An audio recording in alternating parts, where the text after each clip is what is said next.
Hello दोस्तों, स्वागत है आप लोगों का हमारे चैनल पर। इस क्लास में हम लोग देखेंगे यूपी पीसीएस प्री एग्जाम 2023 के लिए टेस्ट सीरीज सॉल्व करेंगे और ये दृष्टि की टेस्ट सीरीज होगी। इसके पहले भी ध्येय आईएएस के टेस्ट सीरीज हम लोग सॉल्व कर चुके हैं। 15 से 20 लेक्चर हुए हैं, जिसकी भी एक प्लेलिस्ट बनी हुई है चैनल पर। अगर आप लोगों ने नहीं देखा है तो जाइए देख लीजिए, सभी में डिटेल से क्वेश्चन को एनालाइज किया गया है। आइए देखते हैं हम लोग आज का पहला क्वेश्चन। हाल ही में भारत ओमान की संयुक्त सैन्य अभ्यास अल नजाह 4 का आयोजन निम्नलिखित में से किस राज्य में किया गया? तो यहाँ पर दिया गया है राजस्थान, मेघालय, उत्तराखंड और गुजरात। तो इसका सही आंसर क्या हो जाएगा? तो वीडियो को पॉज करके आप लोग खुद से भी आंसर करते रहेंगे। तो यहाँ पर राजस्थान सही हो जाएगा। राजस्थान में किया गया और ये कब किया गया था? तो 1 अगस्त 2022 से 13 अगस्त 2022 के मध्य किया गया। राजस्थान के बीकानेर में किया गया था, बीकानेर में। तो यहाँ पर सही आंसर ए ऑप्शन हो जाएगा। आइए अगले क्वेश्चन पर चलते हैं। अगला क्वेश्चन दिया कि उत्तर प्रदेश सरकार की प्रवीण योजना का उद्देश्य क्या है? तो जो उत्तर प्रदेश सरकार के द्वारा प्रवीण योजना चलाई जा रही है उसका उद्देश्य क्या है? तो यहाँ पर पूछा जा रहा है कि ट्रांसजेंडर लोगों के लिए निर्वाह प्रदान करना, और दूसरा दिया है सरकारी स्कूलों के छात्रों को व्यावसायिक प्रशिक्षण प्रदान करना, और तीसरा दिया है विधवाओं और अनाथों को आसानी से सरकारी सेवाओं का लाभ उठाने में मदद करना, और उपयुक्त में से कोई नहीं। तो इसका सही आंसर क्या हो जाएगा? वीडियो को पॉज करके आप लोग खुद से भी आंसर करते रहेंगे, तभी एक आइडिया मिलेगा कि आप लोगों के कितने क्वेश्चन सही हो पा रहे हैं। तो जो प्रवीण योजना है इसका उद्देश्य सरकारी स्कूलों में छात्रों को व्यावसायिक प्रशिक्षण प्रदान करना। तो इसका मुख्य उद्देश्य यही है कि जो छात्र हैं हाई स्कूल तथा इंटरमीडिएट तक छात्रों को जो है कि व्यावसायिक प्रशिक्षण प्रदान किया जा सके। जो इस छात्र इसके आगे नहीं पढ़ सकते हैं, इनको इसी में कौशल का प्रदान करके जो है कि उनको रोजगार से जोड़ा जाना, यही प्रवीण योजना का मुख्य उद्देश्य है। तो यहाँ पर स्कूल में सरकारी स्कूलों के छात्रों को व्यावसायिक प्रशिक्षण प्रदान करना प्रवीण योजना का उद्देश्य हो जाएगा। अगला क्वेश्चन क्या दिया है? तो निम्नलिखित में से कौन सी कृष्णा नदी की प्रमुख सहायक नदी नहीं है? यानी कृष्णा नदी की प्रमुख सहायक नदी के बारे में पूछा जा रहा है। तो इसका सही आंसर क्या हो जाएगा? आइए हम लोग देख लेते हैं। यहाँ पर मंजरा दिया है, कोयना दिया है, भीमा दिया है और तुंगभद्रा दिया है। तो इसमें पूछा है कौन सा सहायक नदी नहीं है? तो इसका सही आंसर हो जाएगा मंजरा। मंजरा सहायक नदी नहीं है कृष्णा की। बाकी जो है कि कोयना, भीमा और तुंगभद्रा और जो है कि इसकी प्रमुख सहायक नदियाँ ये तीनों हैं। और जो कृष्णा नदी कहाँ से निकलती है? तो ये सह्याद्री, महाबलेश्वर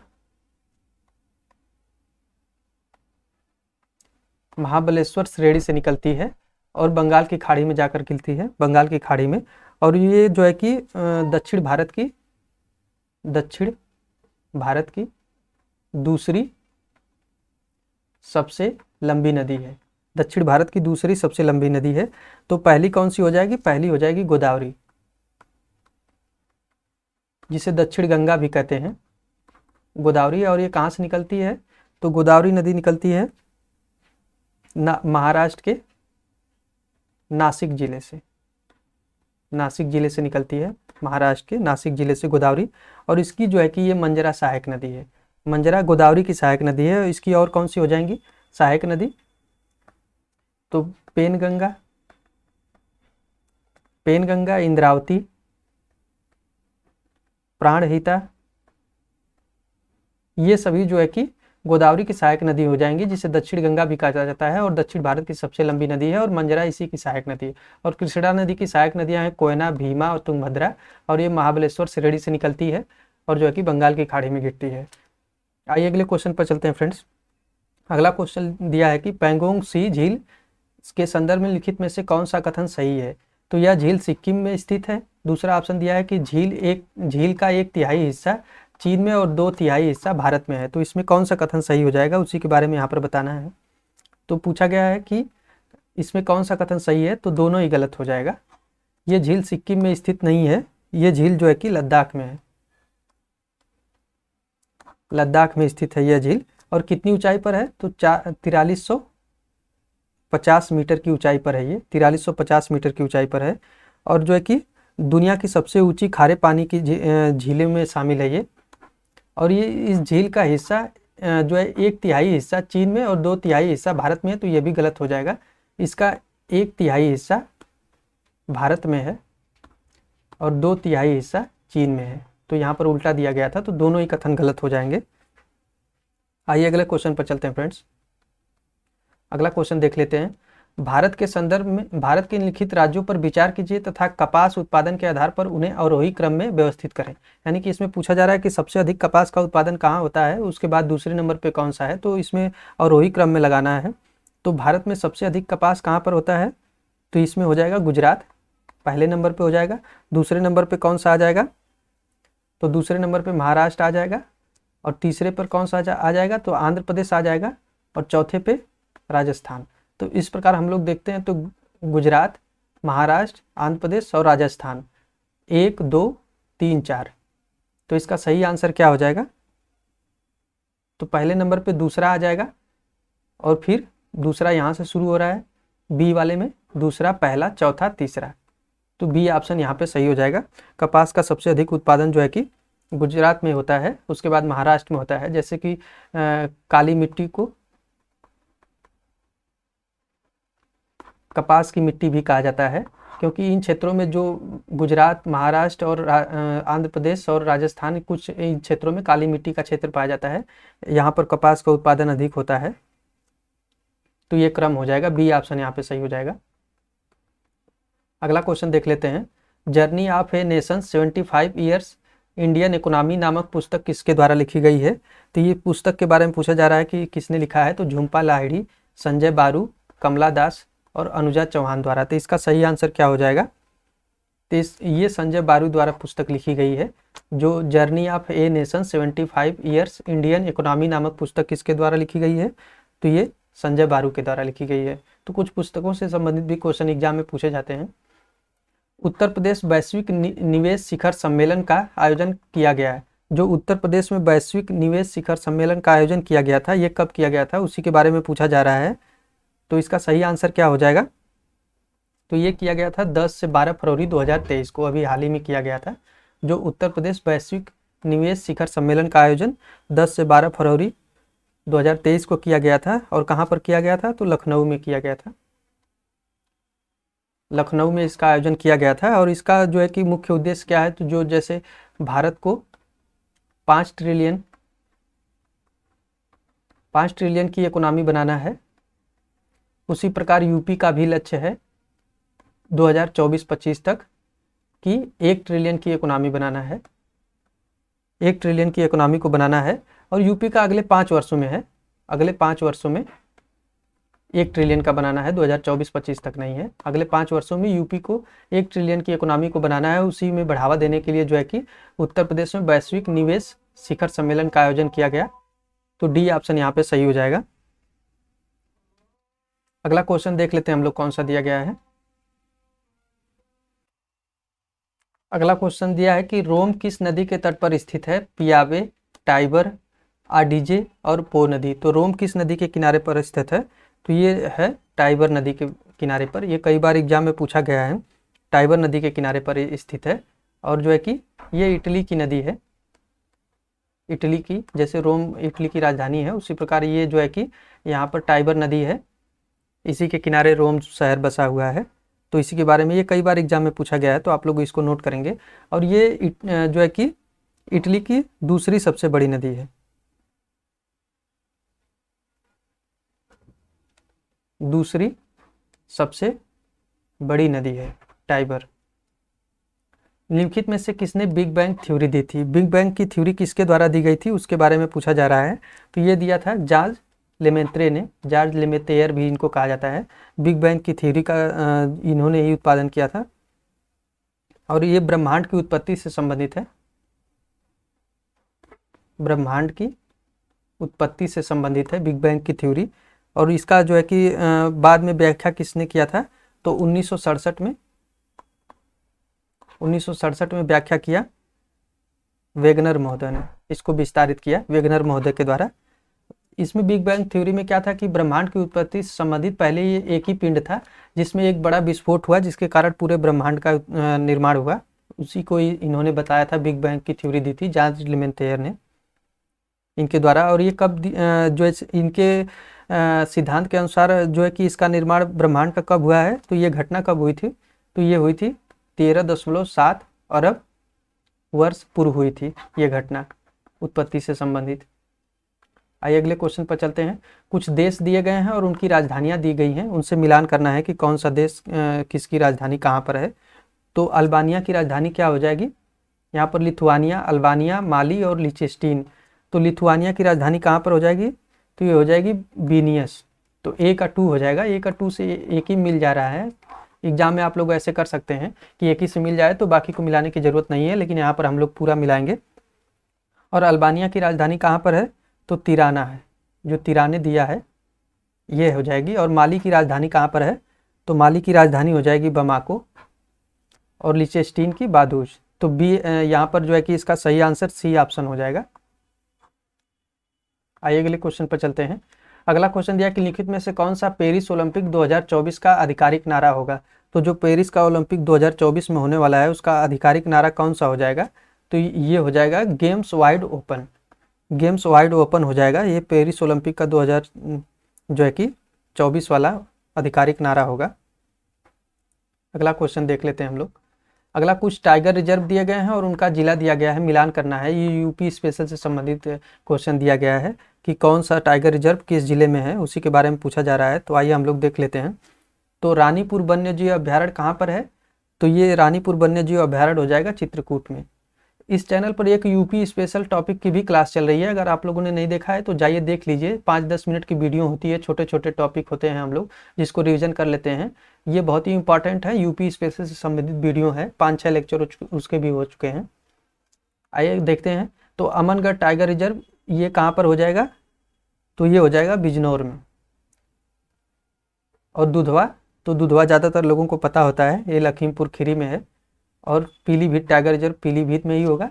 तो इस प्रकार हम लोग देखते हैं। तो ए का 3 और बी का 4, ए का 3 बी का 4, तो ए ऑप्शन यहाँ पे सही हो जा रहा है। आइए अगले क्वेश्चन पर चलते हैं फ्रेंड्स। अगला क्वेश्चन दिया कि पर्वतीय क्षेत्रों के संदर्भ में लिखित कथनों में से कौन सा कथन सही है। यानी पर्वतीय क्षेत्रों के बारे में पूछा जा रहा है और पूछा जा रहा है कि कौन सा कथन सही हो जाएगा।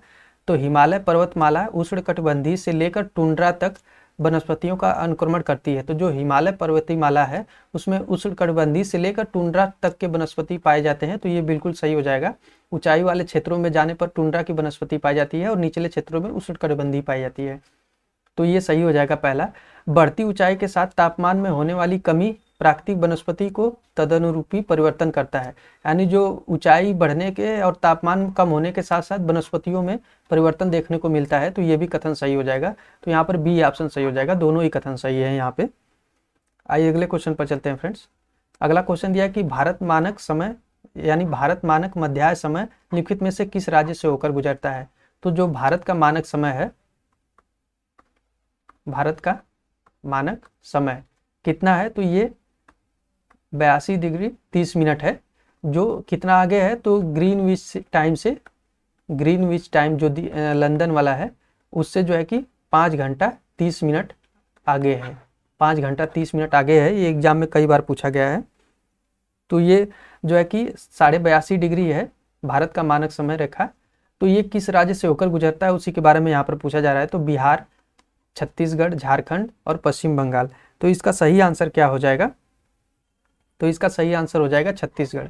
एक्चुअली में ये कुल 5 राज्यों से होकर गुजरती है, 5 राज्यों से, जिसमें हो जाएगा उत्तर प्रदेश, यूपी हो जाएगा पहला, दूसरा हो जाएगा उड़ीसा,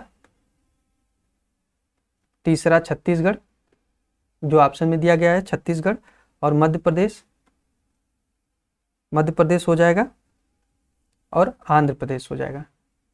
तो कुल 5 राज्यों से होकर ये भारत की मानक समय रेखा गुजरती है, उसी के बारे में पूछा गया था।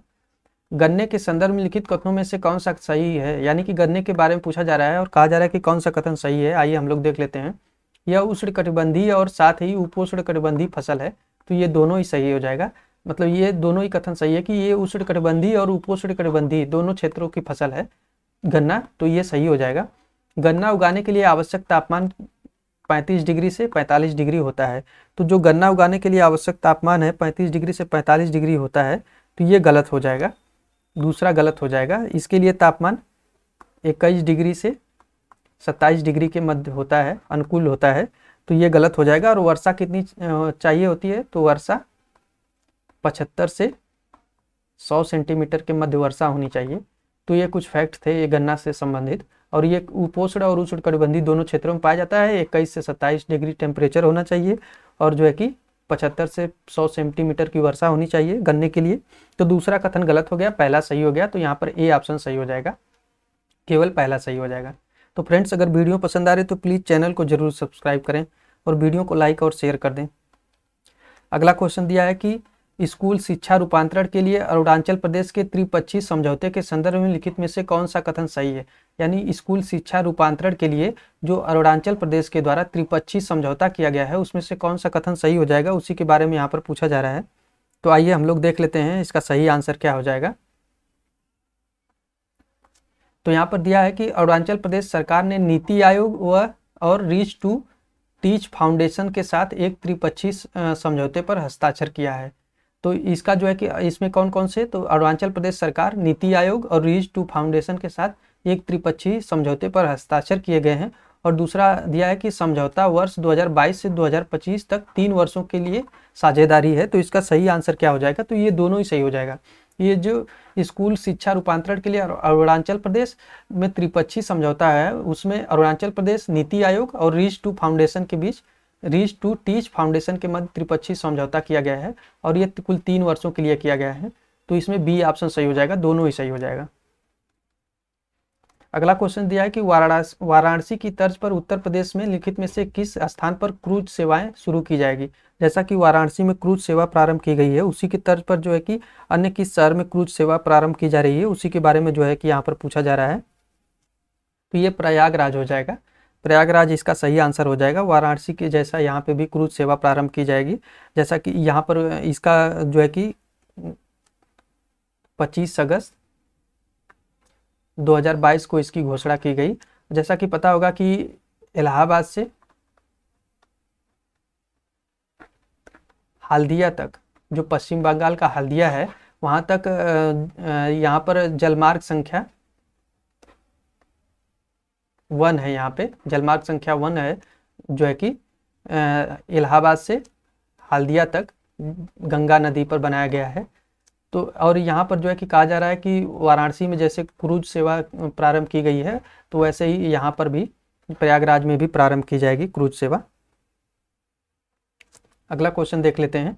अगला क्वेश्चन दिया है कि निम्नलिखित में से कौन सा युग्म सही सुमेलित नहीं है। कौन सा युग्म सही सुमेलित नहीं है उसके बारे में बताना है। तो यहाँ पर देश दिया गया है और राजधानी दी गई है। तो यहाँ पर पाकिस्तान का लाहौर दिया गया है, तो पहला ही सही सुमेलित नहीं है। तो यहाँ पर ए ऑप्शन सही हो जाएगा, यहाँ पर गलत बताना है। तो जैसे कि यहाँ पर हो जाएगा पाकिस्तान की राजधानी इस्लामाबाद है, लाहौर नहीं है। बाकी जर्मनी की बर्लिन है, ये सही हो जाएगा। यूक्रेन की कीव राजधानी है और सर्बिया की बेलग्रेड है। तो ये तीनों सही है, बाकी पाकिस्तान का सुमेलित नहीं था, यही हम लोगों को बताना था। अगला क्वेश्चन देख लेते हैं। क्षुद्र ग्रहों के संदर्भ में लिखित कथनों में से कौन सा कथन सही है। यानी क्षुद्र ग्रह के बारे में पूछा जा रहा है और कहा जा रहा है कि कौन सा कथन सही है, आइए देख लेते हैं हम लोग। तो पृथ्वी व शनि की कक्षाओं के चारों ओर जो है परिक्रमा करने वाले चट्टान के छोटे छोटे टुकड़ों को क्षुद्र ग्रह कहा जाता है। तो ये जो दिया गया है कि चट्टान के छोटे छोटे टुकड़ों को परिक्रमा करने वाले टुकड़ों को क्षुद्र ग्रह कहा जाता है, तो ये सही हो जाएगा। लेकिन ये जो पृथ्वी और शनि दिया है ये गलत हो जाएगा। ये पृथ्वी और शनि नहीं है, मंगल व बृहस्पति, मंगल व बृहस्पति के मध्य क्षुद्र ग्रह हैं, तो पहला गलत हो जाएगा। दूसरा दिया है क्षुद्र ग्रह का आकार 1 किलोमीटर से के व्यास तक भिन्न भिन्न होता है। यानी कि 1 किलोमीटर के व्यास तक भिन्न भिन्न होता है, तो ये दूसरा सही हो जाएगा। और सूर्य की ओर आने पर क्षुद्र ग्रह पूंछ की उत्पत्ति होती है, तो ये भी गलत हो जाएगा। सूर्य की ओर आने पर क्षुद्र ग्रह में पूंछ की उत्पत्ति नहीं होती है, ये कथन गलत हो जाएगा। ये जो पूंछ की उत्पत्ति होती है ये धूमकेतुओं में होती है, धूमकेतुओं में होती है पूंछ जैसी संरचना बनती है जब सूर्य के नज़दीक आता है, तो उसमें बनती है, जो कि क्षुद्र ग्रह में नहीं बनती है। ट्रोजन एक प्रकार का क्षुद्र ग्रह है, तो ये बिल्कुल सही हो जाएगा। तो दूसरा चौथा यहाँ पर सही हो जाएगा, पहला और तीसरा गलत हो जाएगा। तो बी ऑप्शन यहाँ पे सही हो जा रहा है। अगला क्वेश्चन हम लोग देख लेते हैं। अगला क्वेश्चन दिया है कि लिखित में से किसमें एल्बिडो सर्वाधिक होता है। एल्बिडो क्या होता है, तो जो सूर्यातप का परावर्तन होता है परावर्तन होता है उसी को एल्बिडो कहा जाता है। जितना सूर्य तक वापस परावर्तित हो जाता है उसी को एल्बिडो कहा जाता है। तो हिमांक मंडल, जल मंडल, स्थल मंडल और वायुमंडल। तो इसका सही आंसर क्या हो जाएगा? तो जो हिमांक मंडल है वहाँ पर एल्बिडो सर्वाधिक होता है। जो हिमांक हिम वाले क्षेत्र हैं उसमें जो है कि जैसे बर्फ सफ़ेद होती है तो वह परावर्तित ज़्यादा किरणें करती है, तो उससे एल्बिडो का सर्वाधिक निर्माण होता है। तो उसी के बारे में यहाँ पर पूछा जा रहा है। तो हिमांक मंडल सही हो जाएगा। अगला क्वेश्चन दिया कि भारत सरकार ने आपराधिक प्रक्रिया पहचान अधिनियम 2022 अधिनियम किया जो प्रभावी होगा। यानी कि जो आपराधिक प्रक्रिया पहचान अधिनियम है 2022 वह कब से प्रभावी हो रहा है, उसी के बारे में यहाँ पर पूछा जा रहा है। तो इसका सही आंसर हो जाएगा 4 अगस्त 2022 से यह प्रभावी हो रहा है। ये करंट अफेयर से संबंधित क्वेश्चन है। कमहरिया घाट पुल के संदर्भ में लिखित कथनों में से कौन सा कथन सही है? तो कमहरिया घाट पुल के बारे में पूछा जा रहा है कि कौन सा कथन सही है। आइए हम लोग देख लेते हैं कि इसका सही आंसर क्या हो जाएगा। तो यहाँ पर दिया गया है कि इसका निर्माण उत्तर प्रदेश के गोरखपुर में राप्ती नदी पर किया गया है। और दूसरा कथन दे रहा है पुल गोरखपुर और प्रयागराज के बीच 80 किलोमीटर की दूरी को कम करता है। तो इसमें सही आंसर क्या हो जाएगा? पहला 1 2 2 एवं न तो 1 न तो 1 2। तो वीडियो को पॉज करके आप लोग खुद से भी आंसर करते रहेंगे। तो जो गोरखपुर और प्रयागराज के बीच 80 किलोमीटर की दूरी को कम करता है ये कथन सही है, पहला गलत है जो है कि, तो केवल दूसरा सही हो जाएगा। सी ऑप्शन यहाँ पे सही हो जाएगा। यह उत्तर प्रदेश के राप्ती नदी पर निर्माण किया जा रहा है, ये गलत हो जाएगा। ये जो है गोरखपुर में घाघरा नदी पर किया जा रहा है, घाघरा नदी पर हो जाएगा, राप्ती नदी नहीं है। तो पहला गलत हो जाएगा, दूसरा सही हो जाएगा। अगला क्वेश्चन दिया है कि भूमध्य रेखा की कुल लंबाई कितनी है? भूमध्य रेखा के लंबाई के बारे में पूछा जा रहा है कि इसकी कुल लंबाई कितनी है। यहाँ पर ऑप्शन दिया है 54,000 किलोमीटर, 60,000 किलोमीटर, 40,000 किलोमीटर, 47,000 किलोमीटर। तो इसका सही आंसर क्या हो जाएगा? तो ये 40,000 किलोमीटर हो जाएगा। एक्चुअली में इसकी लंबाई जो है कि 40,075 किलोमीटर है। तो जो इसके नज़दीक है 40,000 किलोमीटर, यही इसका सही आंसर हो जाएगा। आइए अगले क्वेश्चन पर चलते हैं। अगला क्वेश्चन भारत का अंतिम बिंदु और नाम दिया गया है। यानी कि यहाँ पर पूछा जा रहा है कि भारत का पूर्वी, पश्चिमी और दक्षिणी उत्तरी बिंदु पूछा जा रहा है, उसी के बारे में पूछा जा रहा है। तो सबसे उत्तरी बिंदु कौन सा हो जाएगा? तो यहाँ पर भारत का सबसे उत्तरी बिंदु हो जाएगा इंदिरा कॉल। तो A का 4 हो जाएगा, जो लद्दाख में है, लद्दाख में हो जाएगा। तो यहाँ पर इंदिरा कॉल हो जाएगा लद्दाख में। और सबसे पश्चिमी बिंदु कौन सा हो जाएगा? तो सबसे पश्चिमी हो जाएगा गुहार मोती, B का 3 हो जाएगा, यहाँ पे गुहार मोती हो जाएगा। और पूछा जा रहा है कि सबसे पूर्वी बिंदु, तो ये किबुथु हो जाएगा, ये गुजरात में हो जाएगा। और ये किबुथु अरुणाचल प्रदेश में हो जाएगा। तो यहाँ पर किबुथु हो जाएगा। और सबसे दक्षिणी बिंदु सभी को पता होता है इंदिरा पॉइंट है, इंदिरा पॉइंट जो है कि अंडमान निकोबार में है। तो यहाँ पर हम लोग देखते हैं तो इसका सही आंसर क्या हो जाएगा। अगर एक क्वेश्चन और पूछा जाता है कि मुख्य भूमिका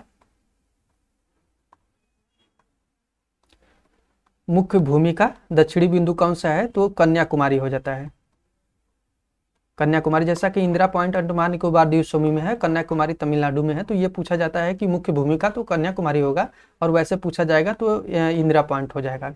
तो इसका सही आंसर क्या हो जाएगा यहाँ पे? तो सबसे उत्तरी बिंदु जो है कि हो गया इंदिरा काल, तो A का 4 हो गया। तो C ऑप्शन यहाँ पे मिल जा रहा है। आप लोग ऐसे एग्जाम में भी कर सकते हैं, अगर एक से मिल जाए तो बाकी चीज़ों को मिलाने की जरूरत नहीं है। तो यहाँ पर C ऑप्शन सही हो जाएगा। अगला क्वेश्चन हम लोग देख लेते हैं कौन सा दिया गया है। तो लिखित में से कौन सा विश्व का सबसे बड़ा चीनी का उत्पादक देश है? तो विश्व का सबसे बड़ा चीनी का उत्पादक देश कौन सा हो जाएगा? तो ये हो जाएगा भारत। भारत जो है कि विश्व का सबसे बड़ा चीनी का उत्पादक देश है, और सबसे बड़ा निर्यातक देश भी है। दूसरा सबसे बड़ा निर्यातक, निर्यात में दूसरा स्थान है, और उत्पादन में पहला स्थान है चीनी का। और गन्ना का भी उत्पादन पहला ही है, गन्ने का भी उत्पादन जो है कि भारत में पहला ही है। आइए देख लेते हैं हम लोग अगला क्वेश्चन। हाल ही में लिखित में से किस राज्य में पंचामृत योजना शुरू की गई है? जो पंचामृत योजना शुरू की गई है वो किस राज्य में की गई है? तो इसका उत्तर प्रदेश सही हो जाएगा। ये उत्तर प्रदेश में पंचामृत योजना शुरू की गई है, और ये किसानों की आय में वृद्धि करने के लिए है, किसानों की आय में वृद्धि करने के लिए है योजना, जैसा कि किसानों की आय को दोगुनी करना है, उसी से संबंधित ये योजना है कि इनको कैसे तकनीकी प्रदान की जाए कि इनकी लागत कम आए और उनके उत्पादों को अधिक मूल्य मिल सके। इसी के लिए पंचामृत योजना शुरू की गई है उत्तर प्रदेश सरकार के द्वारा। अगला क्वेश्चन दिया है कि डेनमार्क कारपोरेशन की मदद से उत्तर प्रदेश के किस जिले में जल परीक्षण प्रयोगशाला स्थापित की जाएगी। तो डेनमार्क की कारपोरेशन की मदद से उत्तर प्रदेश के किस जिले में जल प्रशिक्षण प्रयोगशाला स्थापित की जाएगी। इसका सही आंसर क्या हो जाएगा, वीडियो को पॉज करके आप लोग खुद से भी आंसर करते रहेंगे। तो इसका सही आंसर हो जाएगा वाराणसी, सही आंसर हो जाएगा। और ये कब किया गया है, तो 11 अगस्त 2022 को किया गया। डेनमार्क कारपोरेशन की मदद से उत्तर प्रदेश में जल प्रशिक्षण प्रयोगशाला स्थापित की जाएगी वाराणसी में। अगला कुछ शहर दिया गया है और नदी दिया गया है, पूछा गया है कि कौन सा शहर किस नदी के किनारे है, उसी के बारे में पूछा जा रहा है।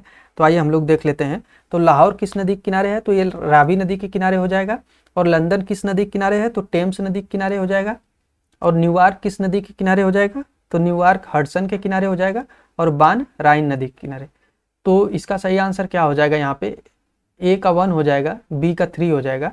ए का 1, बी का 3 और सी का 2। तो यहाँ पर सी ऑप्शन सही हो जा रहा है। अगला पूछा जा रहा है कि प्रधान मध्य रेखा निम्नलिखित में से किन देशों से होकर गुजरती है। तो जो प्राइम मेरिडियन रेखा है, प्राइम मेरिडियन रेखा वो किन देशों से होकर गुजरती है, उसी के बारे में यहाँ पर पूछा जा रहा है। तो आइए हम लोग देख लेते हैं प्रधान मध्य रेखा। तो ये जो ऑप्शन दिया गया है इसमें से इसका आंसर क्या हो जाएगा, तो 1 फ्रांस और घाना, 1-3 के मध्य से गुजरती है ऑप्शन में। तो यहाँ पर बी ऑप्शन सही हो जा रहा है। जो प्रधान मध्य रेखा है ये किन किन देशों से होकर गुजरती है, तो यूरोप और अफ्रीका, अंटार्कटिका, इन तीनों ही महाद्वीप से होकर गुजरती है। यूरोप में हो जाएगा यूके हो जाएगा, फ्रांस हो जाएगा और स्पेन हो जाएगा। यूरोप में इन 3 देशों से गुजरती है। और अफ्रीका में जो है कि अल्जीरिया, माली, बुर्किना फासो, घाना, टोगो, इन सभी देशों से गुजरती है। और अंटार्कटिका से गुजरती है। तो इतने देशों से गुजरती है ये जो है कि प्रधान मध्य रेखा है। अगला क्वेश्चन दिया है कि लिखित में से कौन भूपर्पटी के पदार्थों के द्रव्यमान के वितरण की जानकारी प्रदान करता है। यानी जो पृथ्वी की भूपर्पटी के पदार्थों के द्रव्यमान के बारे में जानकारी किसके द्वारा प्रदान की जाती है, उसी के बारे में यहाँ पर पूछा जा रहा है। ये किसके माध्यम से प्रदान होती है, तो ये होती है गुरुत्वीय असंगति के कारण जो है कि भूपर्पटी के द्रव्यमान के बारे में जानकारी मिलती है। तो इसका डी ऑप्शन सही हो जाएगा यहाँ पे। अगला क्वेश्चन हम लोग देख लेते हैं। अगला क्वेश्चन क्या दिया गया है, तो अगला क्वेश्चन दिया है कि लिखित में से किस जिले में माटी कला केंद्र का आयोजित किया गया था। यानी माटी कला मेला का आयोजन कहाँ पर किया गया था, सहारनपुर, लखनऊ, कौशाम्बी और सोनभद्र। तो इसका सही आंसर क्या हो जाएगा, तो माटी कला मेला का आयोजन लखनऊ में किया गया था। और ये कब से कब किया गया था, तो 23 अक्टूबर 2022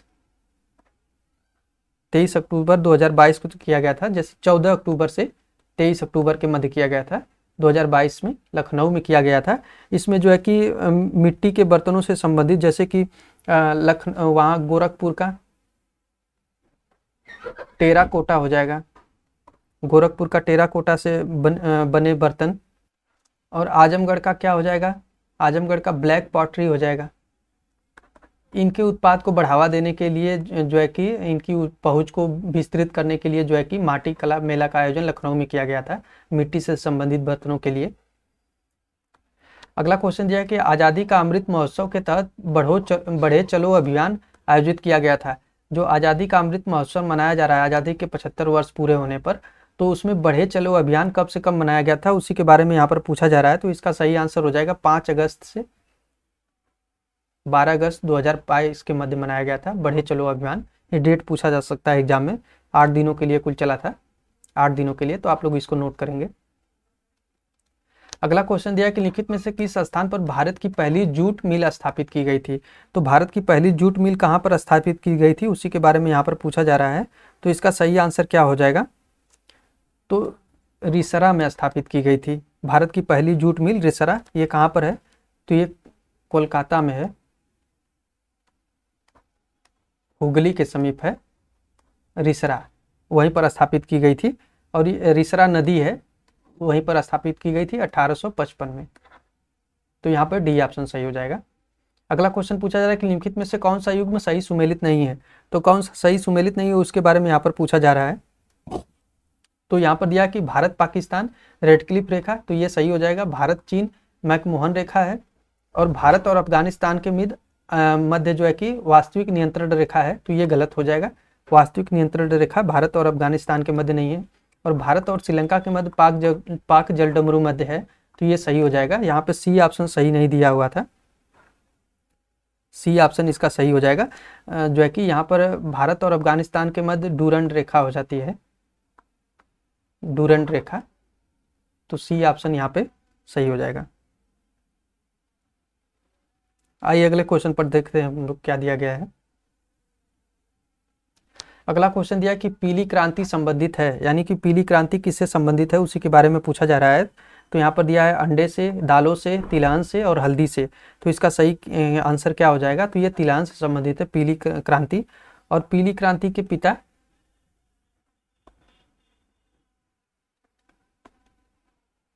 किसे कहा जाता है? तो सैम पित्रोदा, जो सैम पित्रोदा हैं, इनको पीली क्रांति का पिता या जनक कहा जाता है, पीली क्रांति का। तो इसमें सरसों से संबंधित उत्पादन को बढ़ाना था, यह इसी से संबंधित है पीली क्रांति। निम्नलिखित में से कौन से दो शहर उत्तर प्रदेश में G20 शिखर सम्मेलन की मेजबानी करेंगे? तो जो उत्तर प्रदेश में G20 शिखर सम्मेलन होगा उसमें कौन से दो शहर होंगे? ये यूपी PCS का एग्जाम में ये महत्वपूर्ण हो जाएगा कि यूपी के कौन से शहर शामिल हैं। तो इसमें आगरा, जौनपुर, कानपुर, वाराणसी, 4 ऑप्शन दिए गए हैं। तो इसमें से दो कौन से हो जाएंगे? तो ये हो जाएगा आगरा हो जाएगा एक तो, और दूसरा कौन सा हो जाएगा? वाराणसी। आगरा वाराणसी कुल 4 शहरों में जो होगा, 4 शहर में, तो दो तो हो गया यहाँ पर आगरा एक, दूसरा वाराणसी हो गया, और तीसरा कौन सा हो जाएगा? ग्रेटर नोएडा, ग्रेटर नोएडा हो जाएगा। और चौथा कौन सा हो जाएगा? तो ये लखनऊ हो जाएगा। तो ये कुल 4 शहरों में जो है कि आयोजन किया जाएगा। उत्तर प्रदेश में G20 शिखर सम्मेलन की मेजबानी करेंगे ये 4 शहर हो जाएंगे। तो यहाँ पे जो है कि डी ऑप्शन सही हो जाएगा, पहला चौथा इसमें था। अगला क्वेश्चन दिया है कि केंद्रीय गृह मंत्री पदक 2022 के उत्तर प्रदेश के कितने पुलिसकर्मियों का चयन किया गया है? तो जो केंद्रीय गृह मंत्री पदक 2022 के लिए, ये नाम ही है केंद्रीय गृह मंत्री पदक 2022, केंद्रीय गृह मंत्री पदक है। और 2022 के लिए कितने पुलिसकर्मियों को उत्तर प्रदेश में चयनित किया गया था उसी के बारे में यहाँ पर पूछा जा रहा है। तो इसका सही आंसर क्या हो जाएगा? 18, 16, 10 और 8। तो इसका सही आंसर हो जाएगा 8। कुल 10 व्यक्तियों को शामिल किया, 10 पुलिसकर्मियों को यूपी से शामिल किया गया था। और कुल भारत में कितने थे? भारत में 151 पुलिसकर्मियों को दिया गया, जिसमें से 10 यूपी के थे। और इनका नाम नहीं पूछा जाएगा, आप लोग उसके लिए परेशान न होइएगा कि कौन कौन से नाम थे, इतना नाम किसी का नहीं पूछा जाएगा, संख्या पूछी जा सकती है। भी आकार की घाटी के संदर्भ में लिखित में कथनों में से कौन सा कथन सही है? यानी भी आकार की घाटी के बारे में पूछा जा रहा है और कौन सा कथन सही हो जाएगा? तो ये पर्वतों और पहाड़ियों में बहुत सामान्य तौर पर देखे जाते हैं। तो बी आकार की घाटी पर्वतों में पाई जाती है। जो नदी होती है पर्वतीय क्षेत्रों में इसका निर्माण करती है। ये एक्चुअली युवा अवस्था में जब नदियां होती हैं उसी में भी आकार की घाटी का निर्माण होता है पर्वतीय क्षेत्रों में। तो ये पहला सही हो जाएगा। ग्रैंड कैनियन एक प्रकार की भी आकार की घाटी है, तो ये भी सही हो जाएगा। जो ग्रैंड कैनियन है एक प्रकार की भी आकार की घाटी ही है, तो ये भी सही हो जाएगा। ये घाटियाँ कुछ ऐसी दिखती हैं, दोनों तरफ पहाड़ियाँ होती हैं और नदियाँ इस बीच से मध्य भाग से बहती रहती हैं, तो ये भी आकार की एक प्रकार की घाटी बन जाती है। तो यहाँ पे दोनों ही सही हो जाएगा, बी ऑप्शन यहाँ पे सही हो जाएगा। पूछा जा रहा है कि भूमध्य रेखा निम्नलिखित में से किन देशों से होकर गुजरती है? तो भूमध्य रेखा के बारे में पूछा जा रहा है किन किन देशों से होकर गुजरती है। तो इसमें जो है कि मालदीव, गैबोन और ब्राज़ील, इस ऑप्शन में तो सही हो जाएगा ए ऑप्शन, मालदीव, गैबोन और ब्राज़ील। और कुल 13 देशों से होकर गुजरती है, कुल 13 देशों से होकर गुजरती है भूमध्य रेखा। तो उसी के और कुल 3 महाद्वीपों से, 3 महाद्वीप और कुल 13 देशों से होकर गुजरती है भूमध्य रेखा। हम लोग एक बार इसका नाम देख लेते हैं। दक्षिण अफ्रीका में ये इक्वाडोर, कोलंबिया और ब्राज़ील, आप लोग नोट कर लेंगे इसको, इतना लिखने में बहुत टाइम चला जाएगा। तो इक्वाडोर, कोलंबिया और ब्राज़ील हो जाएगा। और अफ्रीका में गैबोन, कांगो गणराज्य, Uganda, Kenya, Sao Thome Principe, Somalia. और एशिया में मालदीव, इंडोनेशिया, किरिबाती, ये सब हो जाएंगे। जो कि कुल 13 देशों से गुजरती है, जो कि भूमध्य रेखा। निम्नलिखित में से कौन सा महासागर तल विन्यास का एक विभाजन नहीं है? जो महासागरों में तल विन्यास पाया जाता है उसका कौन सा भाग नहीं है, उसी के बारे में यहाँ पर पूछा जा रहा है। तो जो टीलाइट है ये महासागरीय तल विन्यास का भाग नहीं है। बाकी जो है कि महासागरों में मैदान पाए जाते हैं और महाद्वीपीय सीमांत पाए जाते हैं। जैसे कि अगर मान लीजिए ये स्थल खंड है तो यहाँ पर महासागर है, तो ये जो तट होता है इसको महाद्वीपीय सीमांत कहा जाता है, महाद्वीपों का सीमांत होता है। और महाद्वीपीय कटक होता है जो महासागर में गहरे खाई होती है, उस जो महाद्वीप में उठे पर्वत के भाग होते हैं, कभी कभी ये सागर तल से ऊपर भी आ जाते हैं और ज़्यादातर ये डूबे ही रहते हैं, तो ये इनको महाद्वीपीय कटक भी कहा जाता है। तो ये तीनों ही महासागरीय तल विन्यास के भाग हैं, जबकि टीलाइट जो है कि महासागरीय तल विन्यास का भाग नहीं है।